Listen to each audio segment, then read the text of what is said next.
Shout out to G-Man Boxing.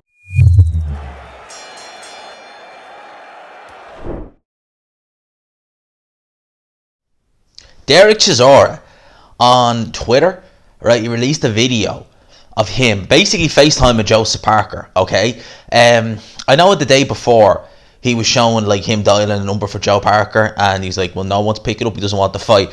It's funny because Parker actually picked up, but it was him speaking to Chisora on FaceTime, and he said, "Well, the reason I didn't pick up the fight was you called me. It was like 2:30 in New Zealand time. I was asleep," which I thought was actually quite funny. They were saying that they want to get this fight done for May the 1st. I think it was a member of Team Parker yesterday or the day before said that they want to get this fight done and over the line in the next 48 hours. So they seem to be keen on this fight. Chisora seems keen on it. May the 1st as a possible date. If they do get this fight over the line, I want to watch this fight. Because when this fight was announced in 2019, it was meant to be on the undercard of Taylor versus Prograis. I was hyped for it. I was really, I was actually more hyped for this than the main event, believe it or not. Obviously, in the benefit of hindsight, I should have known that main event was always going to be on fire, and it was a great fight. But this fight was something that I was looking forward to. I was upset when Joe Parker got the spider bite. He decided that, he wants to be the new Tobey Maguire, so he got the spider bite. But all joking aside, I was annoyed when that fight got cancelled, and then when Chisora seemed to wanted to go the Usyk way, and Parker just went it completely. For me, it was just like, because that was a fight that I thought would have been entertaining, I thought would have been fun to watch. Looks like we're going to get it this year. In a year where we're potentially going to get AJ versus Fury, Canelo, Billy Joe, Usyk versus Joyce potentially. But we're getting so many, Josh Taylor Ramirez, we're getting so many good fights. This to me is a good fight, right?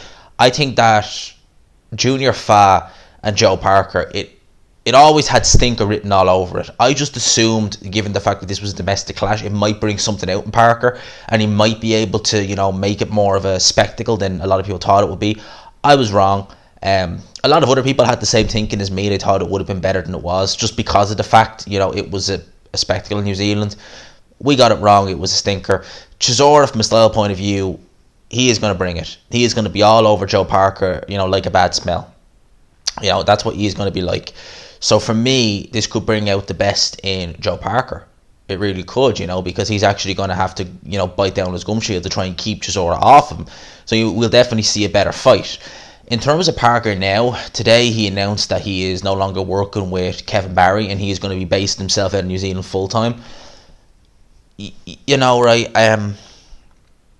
I don't know of any trainers in New Zealand, because it's not like you have a revolving door of trainers, good trainers in New Zealand who can come in and do X, Y, and Z. Logistical reasons. I know New Zealand are very bizarre with certain things, and it's not exactly straightforward to get into the country because they're quite bizarre with certain things. How are you going to get a good sparring partner? Now, I don't know what some of the up-and-coming heavyweights or cruiserweights in New Zealand are like. They might give him some good sparring, but that guy who fought Julius Long actually might give him some good sparring. But it's not exactly a place where you're going to have, a revolving door of talent coming in and out unless you fly in the sparring partners. But like that, I don't think it's as straightforward as just flying them in. So for me, get rid of Kevin Barry was okay, fair enough, but like basing yourself in New Zealand full time is a bit of a head scratch, because you just, with the way things are now, you're just thinking like, are you going to get top sparring partners? Who's the trainer you're going to get? Because like Jeff Fennett is in Australia, so you might get him, but in terms of like an American trainer or someone like that, you're not going to get them over there. So for me, it was a bit of a head scratcher. If he'd said that he was going to bin Kevin Barry and then relocate to the States to train with, Abel Sanchez, we'll just use him as an example, I would have been like, yeah, fine, fair enough. But to stay in New Zealand, it was a bit of a head scratch to me. But maybe there's merit to the madness, who knows? We'll wait and see with that. In terms of Chisora versus Parker, right now, seriously, people, I'm picking Chisora to win.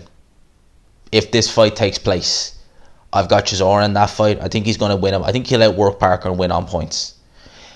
Parker has all the ability to beat Dereck Chisora. He definitely does. Whether he uses it or whether he takes initiative and whether he finds that fire in him, that remains to be seen. I've, for the last 3 years nearly, been waiting to see that fire in Joe Parker. I've not seen it. And I don't want to be disappointed again. Because I've said it for the longest amount of time that I think Joe Parker is a very, very good fighter. You know, he's got so many good attributes in there that he just doesn't make the most of his talent. And I'm tired of seeing him be in fights that should be a lot easier than they are, in fights where he should look better than he does. Yeah, Junior Fa was spoiling it a bit, but still, Parker was letting him spoil at times in there. I just want to see Parker make the most of the ability he has. I think Chisora's style could help bring that out. But at the end of the day, I seen him in a fight that he should have won against Dillian Whyte coast his way through that fight until the end when he really did step on the gas. And then we saw what Parker has to offer. He should have won that fight against Dillian Whyte. I would like to see a rematch, but I'm afraid we'd see the same thing again. Hence why I'm picking Chisora to win this fight. I think we'll see something similar. Chisora is a bit more, will be a bit probably more, how do I say it? Not necessarily aggressive, but a bit more dirty. You know, Chisora can get like forearms and everything in there.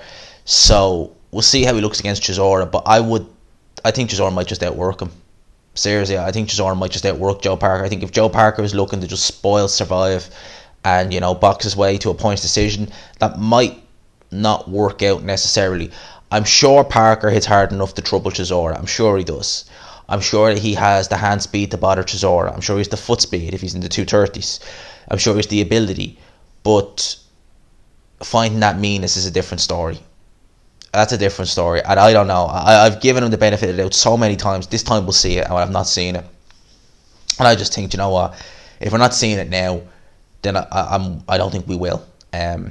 He's not with Kev Barry anymore, so this will be his first fight back if he fights Chisora in May without Kev Barry.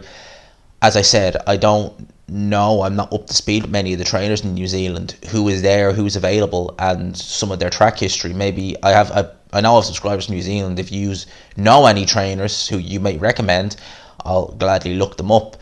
But I can't think of many in New Zealand. As I said, there's not a revolving door of boxing trainers out of there.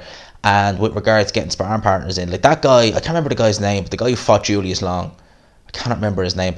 He might be a decent sparring partner because, you know, he's quite short for a heavyweight, moves a lot. He might be okay, but in terms of getting guys in there, you know, to replicate Dereck Chisora, you know, some pressure fighters, you know, Alan Babbage would be a good shout, by the way. How are you going to get them into? Where are they going to get to New Zealand?